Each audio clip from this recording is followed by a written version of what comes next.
भगवान श्री राम का जन्म त्रेता युग में हुआ था। उन्होंने लगभग 11,000 वर्षों तक इस पृथ्वी पर शासन किया। इस शासनकाल में उन्होंने अनेक पापियों का सर्वनाश किया और अनेक लोगों का उद्धार किया। लेकिन एक सवाल हमारे मन में आता है कि आखिर भगवान राम ने पृथ्वी को क्यों और कैसे छोड़ा, यानी कि अपने शरीर का त्याग कैसे किया। तो आज हम आपको इसके बारे में बताने वाले हैं, इसलिए आप वीडियो को पूरा देखिएगा। तो चलिए बिना किसी देरी के वीडियो शुरू करते हैं।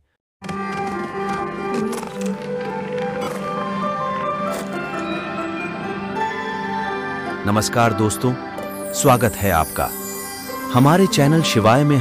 हम सब जानते हैं कि भगवान राम कितने महान थे। रामायण तो आप सबने देखा ही होगा। उन्होंने पृथ्वी पर 11,000 साल तक शासन किया। तो फिर क्यों भगवान राम पृथ्वी को छोड़कर वैकुंठ चले गए? एक कथा के अनुसार कहा जाता है कि जब माता सीता को अपने पवित्र होने का प्रामाणिकता सिद्ध करने के लिए कहा गया तो उन्होंने परीक्षा देकर अपने पवित्र होने का प्रमाण दिया। लेकिन इसके पश्चात माता सीता ने अपने दोनों पुत्रों लव और कुश को राम जी को सौंप दिया और धरती माता से कहा कि हे माता, मुझे अपने अंदर समा लीजिए। माता सीता के इतना कहते ही धरती फट गई और देखते ही देखते वह भूगर्भ में चली गईं। माता सीता के इस तरह से चले जाने के कारण राम जी व्यथित हो उठे। लेकिन उन्होंने अपने दोनों पुत्रों लव और कुश के लिए और अयोध्या वासियों के लिए जीने का फैसला किया। और कुछ समय के बाद एक बार जब हनुमान जी अयोध्या में अनुपस्थिति थे, तब कालदेव ने एक वृद्ध संत का रूप धारण किया और अयोध्या में प्रवेश किया और वे श्री राम के पास उनके महल में गए। संत का वेश धारण किए हुए यमदेव ने श्री राम से कहा कि हम आपसे एकांत कुछ वार्तालाप करना चाहते हैं। हम दोनों के बीच की बातें गुप्त रहेगी। और यमराज ने राम जी के सामने यह शर्त रखी कि यदि हमारे वार्तालाप करते समय हमारे बीच कोई आया तो आप उसे मृत्युदंड देंगे। राम ने वचन दे दिया। लेकिन उस समय हनुमान जी वहां उपस्थित नहीं थे, जिसके कारण लक्ष्मण जी को वहां द्वारपाल के रूप में खड़ा किया गया। जिसके बाद यमदेव अपने असली रूप में आ गए और राम जी से कहा, प्रभु, अब आपको अपने लोक लौटना होगा। धरती लोक पर आपका जीवन पूर्ण हो चुका है। अभी वार्तालाप चल ही रही थी, तभी ऋषि दुर्वासा वहां पधारे और लक्ष्मण जी से द्वार के भीतर जाने देने के लिए कहा। लक्ष्मण जी ने उन्हें थोड़ा इंतजार करने के लिए कहा। दुर्वासा ऋषि ने इंतजार करने से मना कर दिया और अंदर जाने की हठ करने लगे।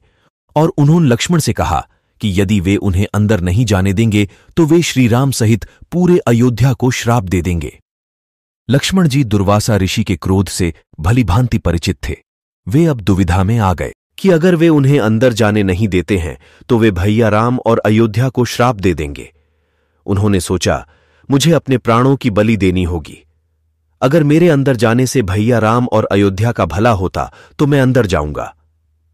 यह सोचने के बाद उन्होंने ऋषि दुर्वासा को वहीं रुकने को कहा और वो खुद कक्ष के अंदर चले गए। जैसे ही लक्ष्मण जी अंदर गए, वैसे ही कालदेव गायब हो गए। और फिर वही हुआ जिसका डर था। भगवान राम को ना चाहते हुए भी लक्ष्मण को दंड देना पड़ा। उन्होंने लक्ष्मण को देश छोड़ने का आदेश दिया। यह उस समय किसी मृत्यु दंड से कम नहीं था। लक्ष्मण जी, जो कभी भी भगवान राम के बिना एक पल नहीं रहते थे, उन्होंने प्रभु राम के वचन के कारण पृथ्वी को त्याग करने का निर्णय लिया और वे सरयू नदी के अंदर चले गए। उसके बाद अंदर जाते ही वो शेषनाग के अवतार में बदल गए और विष्णुलोक चले गए। उसके बाद भगवान राम पृथ्वीलोक में पूरे अकेले हो गए। जिस तरह राम के बिना लक्ष्मण नहीं, ठीक उसी तरह लक्ष्मण के बिना राम नहीं। फिर उन्होंने भी पृथ्वीलोक का त्याग करने का फैसला किया और उन्होंने पूरा राजपाट अपने बेटे और अपने भाइयों के बेटों को सौंप दिया और सरयू नदी की ओर प्रस्थान किया और सरयू नदी में जाकर जल समाधि ले ली। श्री राम के सरयू नदी के अंदर जाने के तत्पश्चात ही नदी के भीतर से भगवान विष्णु प्रकट हुए और उन्होंने अपने सभी भक्तों को दर्शन दिया। इस प्रकार से राम जी ने अपना स्थूल रूप त्याग दिया और अपने वास्तविक स्वरूप अर्थात विष्णु जी का रूप धारण किया और इस तरह से राम जी ने वैकुंठ धाम की ओर प्रस्थान किया। दोस्तों, वीडियो अच्छी लगी हो तो वीडियो को लाइक कीजिए और अपने दोस्तों को शेयर कीजिए और कमेंट में जय श्री राम जरूर लिखना मत भूलिएगा। और ऐसे ही वीडियो देखने के लिए हमारे चैनल को सब्सक्राइब जरूर कीजिएगा। धन्यवाद दोस्तों, मिलते हैं अगले वीडियो में।